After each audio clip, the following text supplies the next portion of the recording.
I started getting involved in martial arts and jiu-jitsu. Let me see what year it was. 96. About 1996, a sophomore. And at the time, I was had a girlfriend, and she was training judo. So this was like early UFCs. You know, they still had all weight classes, all skill levels, and you fight the sumo guy, and it was all about that. And it was still style versus style. So it was like a long distance relationship, and she did judo back then, and where I was living in my area, they didn't have any judo. She originally wanted jiu-jitsu because her dad was watching. He was a fan. He said, "Oh, she was a small girl, so she needed to do that and train that." And they found judo, and that's the closest thing, so they got started. And she was having a lot of fun training and competing, and she would throw me and trip me and get my butt kicked, and I thought, okay, I gotta learn something. I gotta go figure something out. So I remember my family and I moved to the high desert for about a year. It was in Victorville, California, on the way to Vegas, because everybody passes by from SoCal.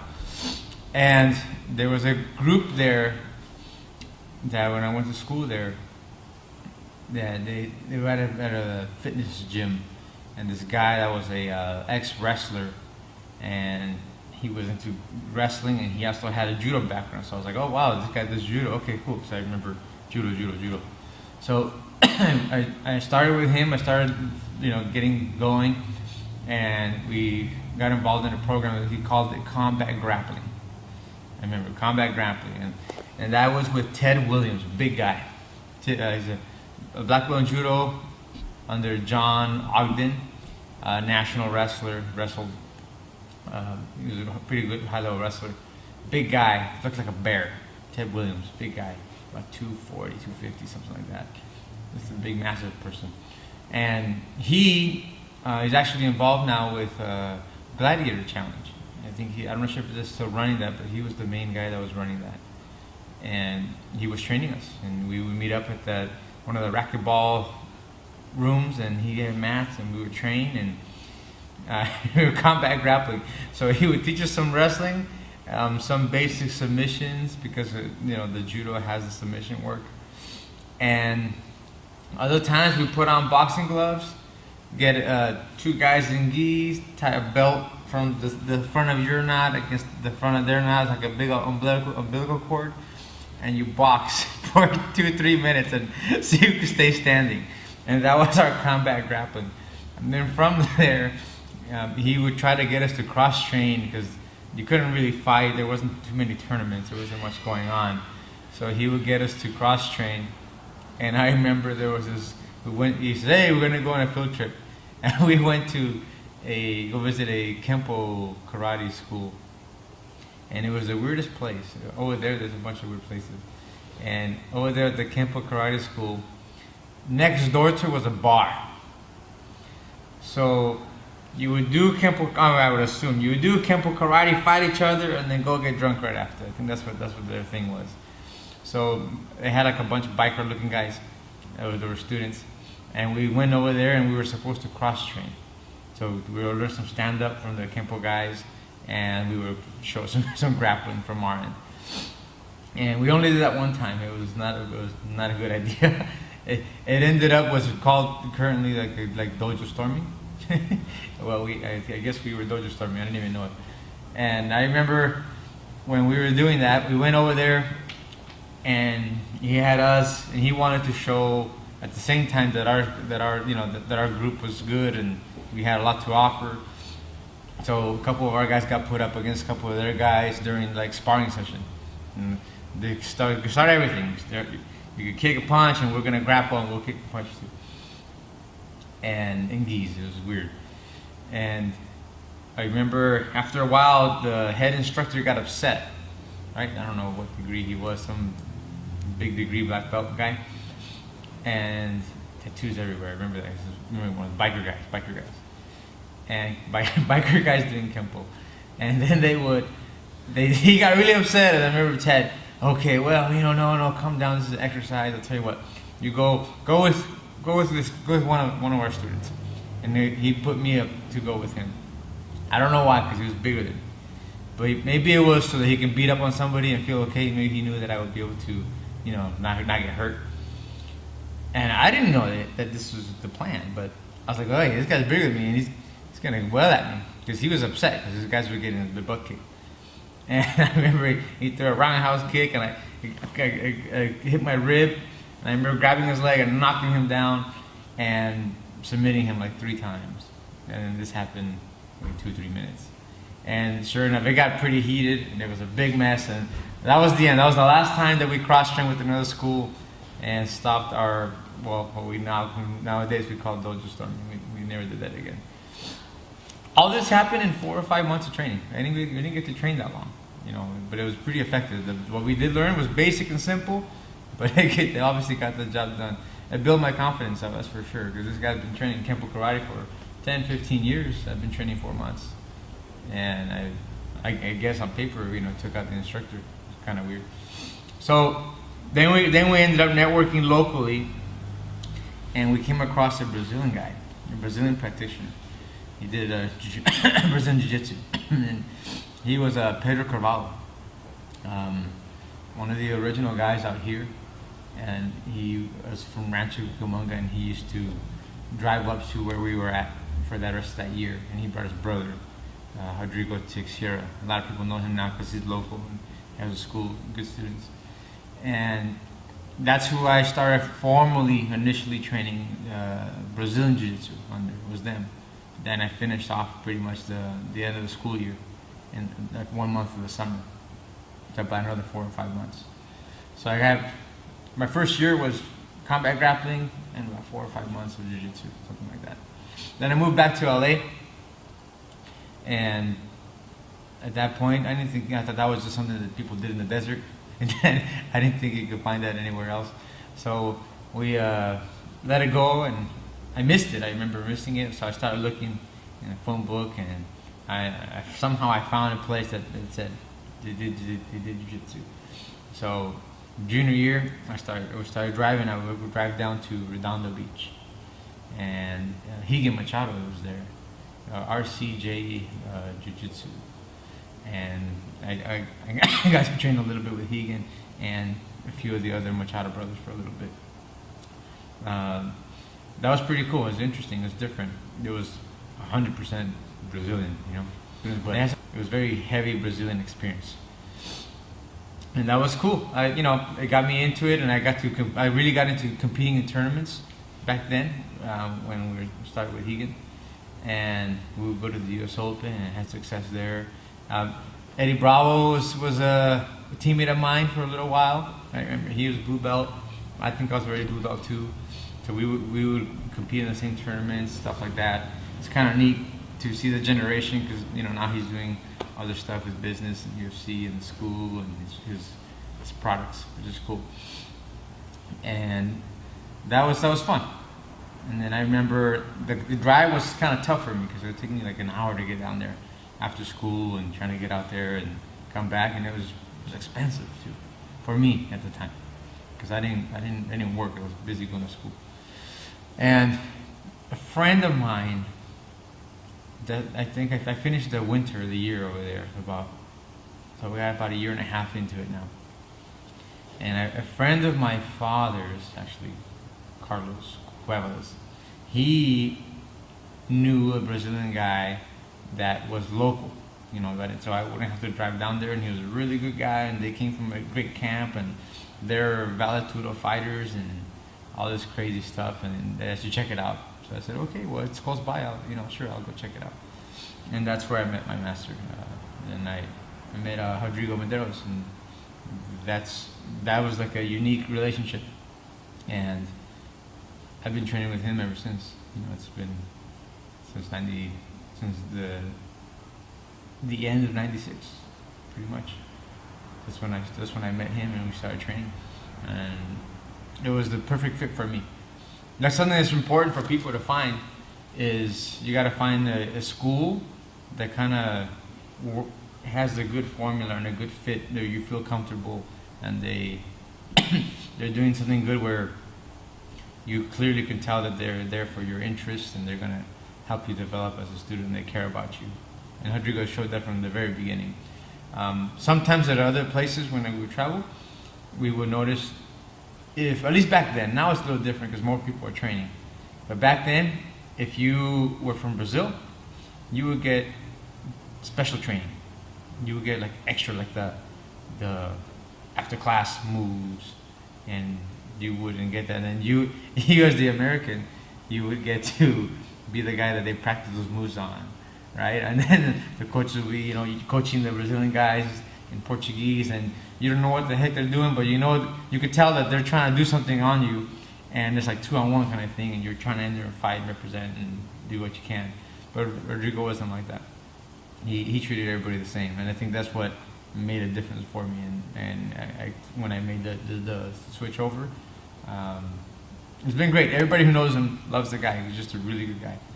And our lineage is under Carlson Gracie. Great camp for regards to jiu-jitsu and MMA and Valetudo and self-defense and everything. They were a powerhouse back in that day. So that's who we were under. I got my black belt under, actually, I have the story behind that. I got 2 black belts. I got my black belt under Carlson and his son. They were in town, Carlson Gracie Jr. And I remember, this is unique because not too many people. It takes forever to get your black belt in jiu-jitsu. It takes a long time, and somehow I found a way to get 2. It's a unique story. So check it out. Okay, so Rodrigo was in Brazil because Brazilians every December. That's when they go. They go and visit family. When it's cold here, they go over there. And Carlson Sr. and his son, Carlson Gracie Jr., they were in town because he has a daughter that used to live in LA. I think his name was Karen. And every time they were in town, when they could, they would always stop by the school here in Newbury, and they would visit the school, and because everybody used to train together, and we were all under the same team, and Rodrigo was our teacher, and John Awano was also a teacher here at the school, so everybody's connected. So I remember one time as a brown belt, late brown belt, they came by and they were doing one of the visits, and then being asked, "Hey Johnny, why are you still brown belt?" And I remember asking them, "Man, I don't know. I just train, and when Rodrigo feels it's time, it's time. I just love training. I do everything in my gi." So we didn't think much of it, and then they went to the back room and hanging out, and then catching up because they were visiting, socializing. I was just on the mat training. And then later on that day, they come up on the mat. It's a Saturday, and I remember I get promoted. I get the black belt, and it was like, wow, it was a big deal. It was a big honor to achieve the black belt, and to have Carlson there in the room, being the group, him and his son, and I wanted to be the one presenting it to me. It was a big deal because that's what gave my teacher his black belt. So it was a great honor. It was a fantastic day. But Rodrigo was in Brazil, and that became a problem because that morning he knew within like 2-3 hours that it happened, because we got an email of all this crazy stuff of what the heck, how can this happen, this is the last belt. And I kind of felt the same because I trained under all the years under Rodrigo, and our lineage is under Carlson, but I didn't spend too much time directly with Carlson, so it was an honor, but I wanted to get it from my teacher too. That was the last belt, because the next minute, black and red belt, I don't know, I won't be throwing people at that age, it'd be old. So anyway, to keep it short, I got the belt on Saturday, wore it all day Sunday, and then I gave it back on Monday because I had to. It was a big, I couldn't do it, and it was a fuss between Rodrigo and Carlson. So that was probably one of the hardest things I've ever had to do, was that, because I worked so many years and competed and trained so hard to achieve and finally get there, and have to somehow saving face and not be disrespectful, show honor, and honor my teacher. So I had to give the black belt back to one of the grandmasters, which was crossing guards, and it was tough. And they had their squabble, you know, how can you give the belt? How come you didn't even call me? You know, this is the last belt, he's my student. And I think, I can't speak for him, but I think Carlson thought, I gave you your belt. I don't need your permission for anything. I really think, you know, it makes sense to me. But anyway, that's what happened. So I got the belt, wore it for a day, the next day, give it back on Monday.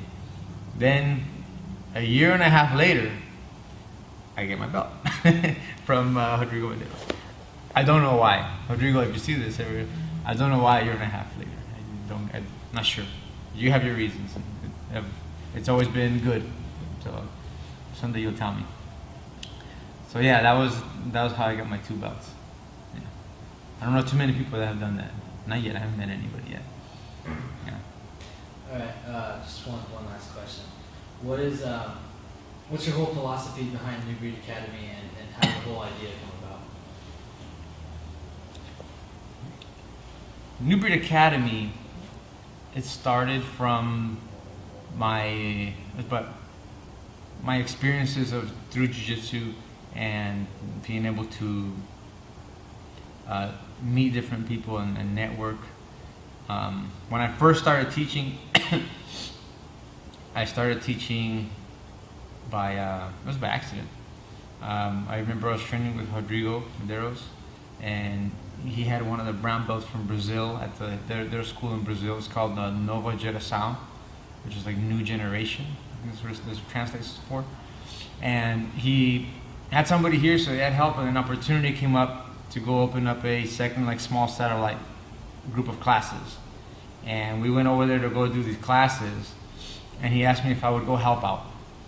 I said, sure, I'm still going to train with my teacher, no problem, I'll go anywhere, sure, let's do it. So he started to teach in Pasadena behind like a supplement store, supply store, and we were teaching out of there for a couple months, and then something happened with the student that came from Brazil, an emergency, and he had to go.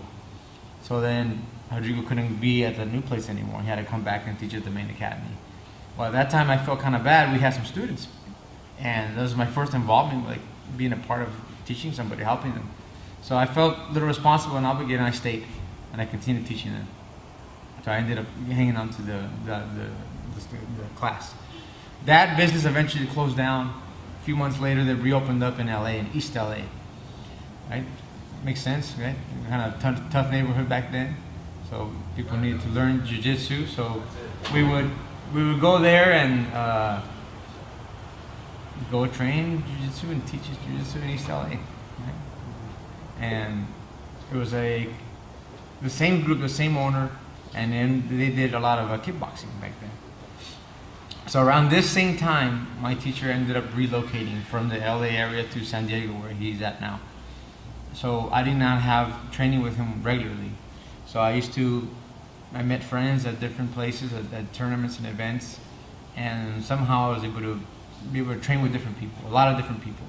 And most of them were, Brazilian instructors. And I was very happy, fortunate for that, because I didn't have my teacher on a regular basis. So training with all the different network of people, I noticed certain patterns, and I noticed there's certain teaching styles. There's a lot of things that I did like, and other things that like, well, I wonder if there's a way to make it easier, to organize it and just to get the information out there easier. The big thing was the language. There weren't too many people that can teach a technique that were fluent and were good at describing with the language. So that was one of the things I picked up. So the whole idea behind New Breed, when that opened up, it was to be a new way of teaching the art, a new way of teaching jiu-jitsu, and it started with jiu-jitsu, but now we do mixed martial arts, we do everything. Jiu-jitsu. An American instructor, not for the sake that not being Brazilian, but in the sense so that people can understand it and really get it because of the vocabulary, the language barrier. I was a very organized person, so I would have lesson plans and curriculums since day one, and I noticed that my students would learn faster because of that. So just a whole new approach of how to learn and how to make jiu-jitsu as a martial art. And the other thing that was one of the main reasons for me behind, like, I guess, mission statement would be I'm very big into personal development and growing as a person, because I grew a lot throughout my experience, and I am who I am because of my time in martial arts and jiu-jitsu. And I've changed a lot, throughout the years. I've matured, and you do that anyway, but I would know for sure I would be a different person if I wasn't involved in a martial art. It saved me as a person. It gives me balance, physically, mentally, even the spiritual side behind it that you get to experience when you're in those tough moments where you need to get out of stuff. And that was it. I'm big on that. So I wanted to give it the experience of everybody doing jiu-jitsu, because I felt like it was so much about being tough and being able to fight and stuff like that, but you weren't getting the other benefits that you get from martial arts that I clearly saw and I got early on and throughout my whole career so far. So I wanted to really bring that in. So New Breed was the new breed of martial artists versus old, gang busting fighters only kind of group, and where it used to just be like a Shark Tank, and that's what it was for, which was okay back then, but there's so much more to it. Thinking that's it, that it's just the best fighting style, is limiting it. I tell the guys, if all you learn is to kick somebody's butt, you're in here with your eyes closed. You're not paying attention at all, because that's the smallest thing that you're going to get out of your time training in jiu-jitsu. Aside from the experiences, it's a unique thing. It's the only martial art that I know where you get all kinds of different demographics, and it's a certain culture that it brings. Other martial arts don't usually bring this diversity of culture and type of people. It's a very family type of environment. It's very friendly, but at the same time, they're tough guys. It's really cool. So I wanted to systemize that somehow and find a way to get that out to the masses with a new look and a new way, so that people would really enjoy and get a good experience at their school. And remember, I started teaching late blue belt back in 96, 97, 98. There wasn't anybody around. If anybody was teaching, it was a black belt, right? It was a tough time to even consider doing that. I just loved doing it, though. I loved it. And so that's why I went after it. So this was my passion, and I wanted to find a way to make that I can make a living out of that. And that's been my goal ever since, and I've been pursuing it forever. And now we do that, and I've been able to help several other close people learn how to do the same thing.